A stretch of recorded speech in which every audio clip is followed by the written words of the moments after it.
On October 23rd, 2025, June Lockhart, the last surviving adult star of Lost in Space, died quietly at the age of 100. For most people, it was just another headline, a respectful goodbye to a beloved television icon. But what almost nobody realized was this. In the final years of her life, she had already started saying things that had been buried for more than 60 years. Things that were never supposed to be said out loud. Not about the show, not about the network, and definitely not about what really happened behind the cameras. Because the truth is, the story people think they know about Lost in Space is not the real story. This was not just a family drifting through space. It was a set filled with quiet rivalries, invisible suffering, broken expectations, and decisions that changed people's lives in ways they never recovered from. Actors who smiled on screen were dealing with things no audience ever saw. One of the most beloved characters in television history was being played by a man who was physically collapsing inside a suit while filming continued. The man hired to be the hero slowly disappeared from his own show, and nobody stopped it. And the biggest star of them all was never supposed to survive past a few episodes until he rewrote everything. But the most shocking part is this. When the show ended, the cast didn't even get a goodbye. No final meeting, no celebration, not even a phone call. They found out it was over by reading it in a newspaper. And for decades, they said nothing. Until now, worked with. The need to protect old stories slowly disappears. And by the time the cameras come back for one last interview, something changes. The careful answers fade away. The polished versions of events stop matching. And what comes out instead is something far more honest. That is exactly what began to happen with the surviving cast of Lost in Space. By 2025, only a few members of the original Robinson family were still here to tell the story. Bill Mumy, once the boy genius at the center of the show, was now in his 70s. Angela Cartwright, who had grown up on that set, was still carrying memories from a childhood spent under studio lights. And Marta Kristen, the eldest of the three, had watched decades pass while the world continued to rediscover a show that had never truly left. They had all lived full lives, careers, families, years far removed from the Jupiter 2. And yet, they kept finding their way back to each other. In March of 2026, a photograph quietly appeared. The three of them standing together again, smiling, older now, but unmistakably the same people who had once played a family lost in space. The caption was simple. Judy, Penny, and Will Robinson were spotted on Earth yesterday, 60 years later, and they were still showing up for each other. That kind of connection does not come from a normal television show. It comes from something deeper, something that forms when people go through an experience together that no one else fully understands.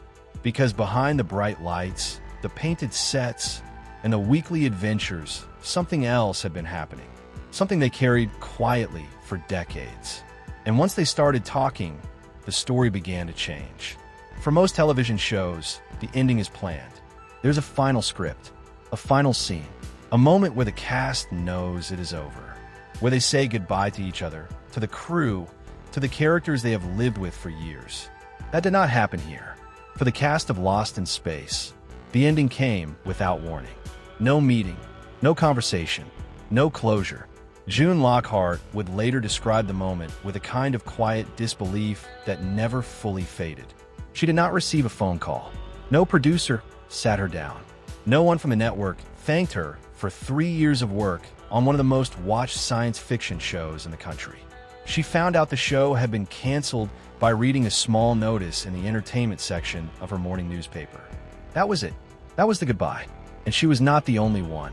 Bill Mumy was just 14 years old when the news reached him. He had spent years growing up on that set, believing completely that the story would continue, that there would be another season, another chapter. Instead, he got a phone call, and when he hung up, he cried.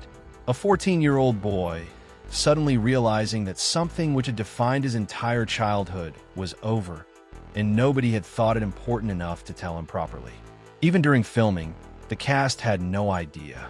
They were working under the assumption that a 4th season was already planned, that they would be back in a matter of weeks. Then the renewal list came out, and their show was not on it. Just like that, The Jupiter 2 stopped flying. No final episode.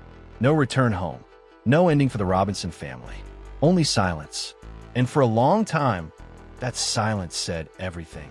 At the beginning, he was never supposed to be important. In fact, Jonathan Harris was not even meant to survive the early episodes of Lost in Space.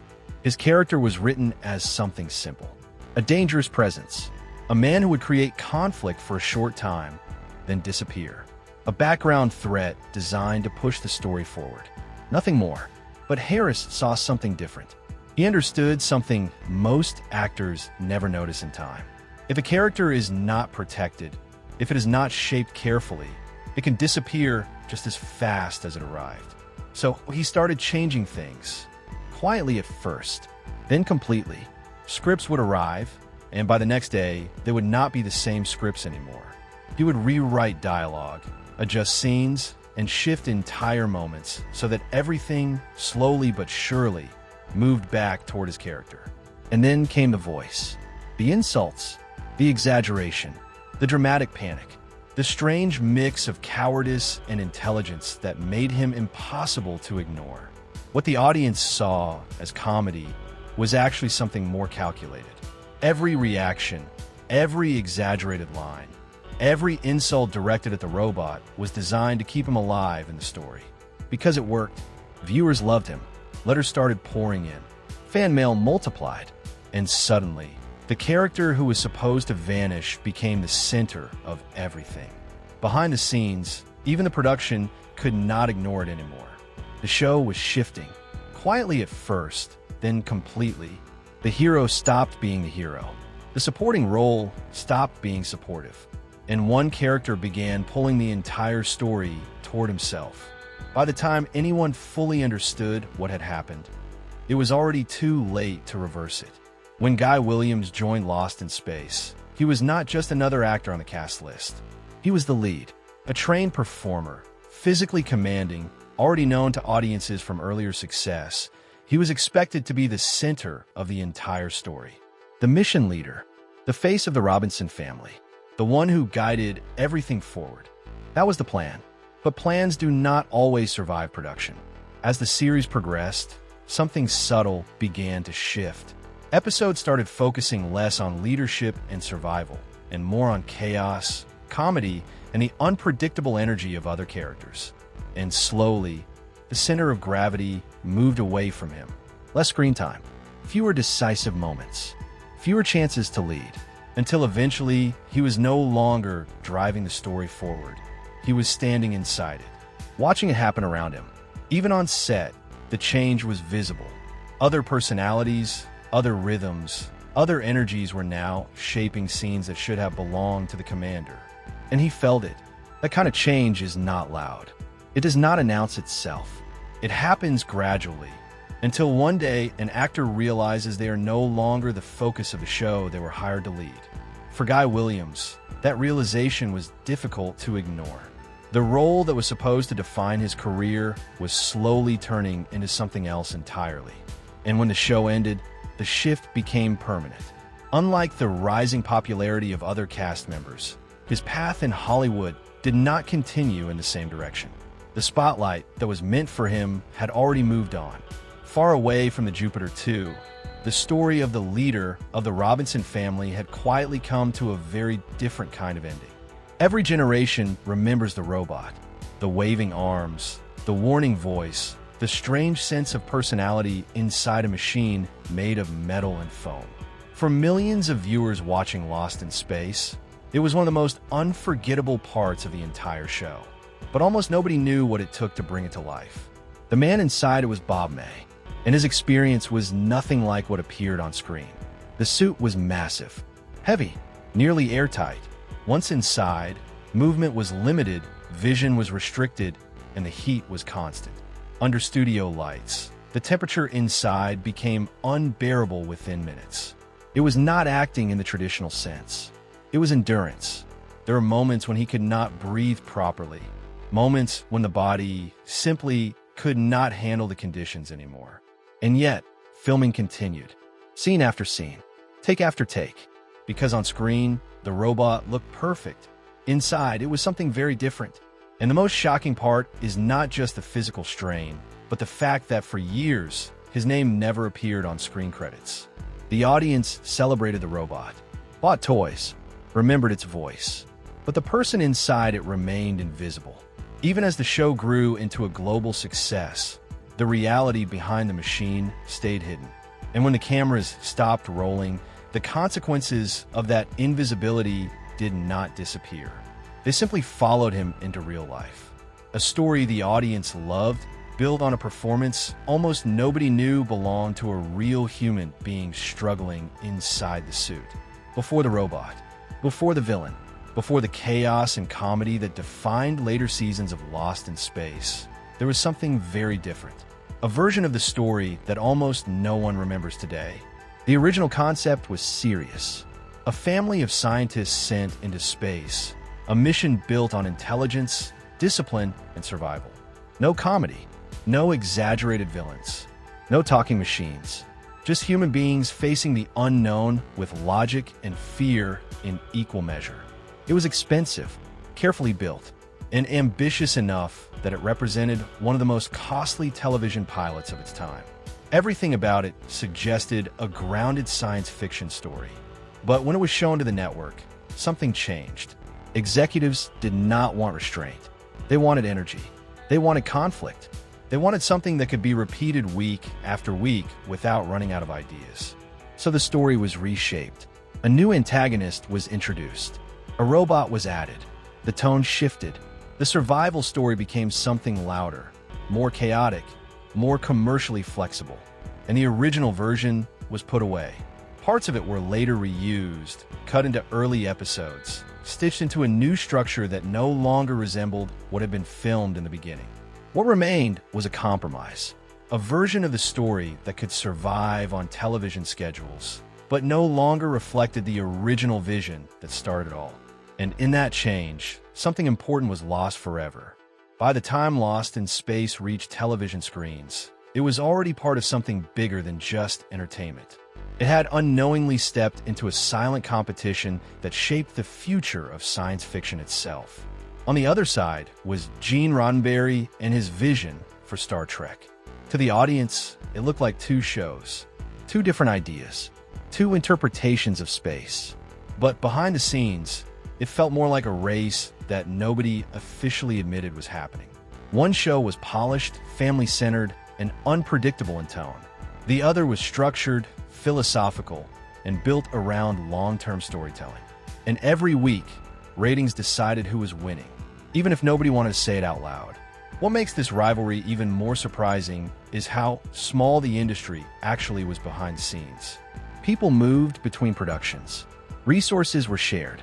Even creative elements sometimes crossed invisible lines. At one point, a simple production limitation led to something that blurred the boundary between both worlds. Props, design ideas, and even makeup techniques occasionally overlapped in ways fans would later debate for decades. But the truth was not competition. It was survival. Both shows were trying to stay alive in a television era that did not guarantee success for science fiction at all. And while audiences debated which was better, the people making them were dealing with schedules, budgets, and constant pressure to deliver something that could hold attention for just one more week. In the end, the rivalry was less about war and more about two different experiments happening at the same time. Inside the chaos of production, something unexpectedly human was also forming. Among the young cast of Lost in Space, growing up on set was not just acting. It was childhood happening under studio lights. Bill Mumy and Angela Cartwright spent years together as children, learning lines, attending studio school, and living a life most people their age could never understand. And over time, something natural happened. They formed a bond that went beyond the show itself. A connection built not on fame or scripts, but on shared experience during the most formative years of their lives. That connection did not disappear when filming ended. It simply changed shape. Years later, long after the cameras stopped, they were still crossing paths, still attending conventions, still laughing about moments from a world that no longer existed except in memory. Even the relationship between them evolved into something quiet and lasting. more friendship than anything else, shaped by time rather than headlines. It is one of the few parts of this story that did not end in loss or conflict. While the industry moved on and the show was left behind in history, the people who lived it never completely let go of each other. And that simple fact says something important about everything that came before it. Not every story from that era ended in silence. Some of them just continued in a different form.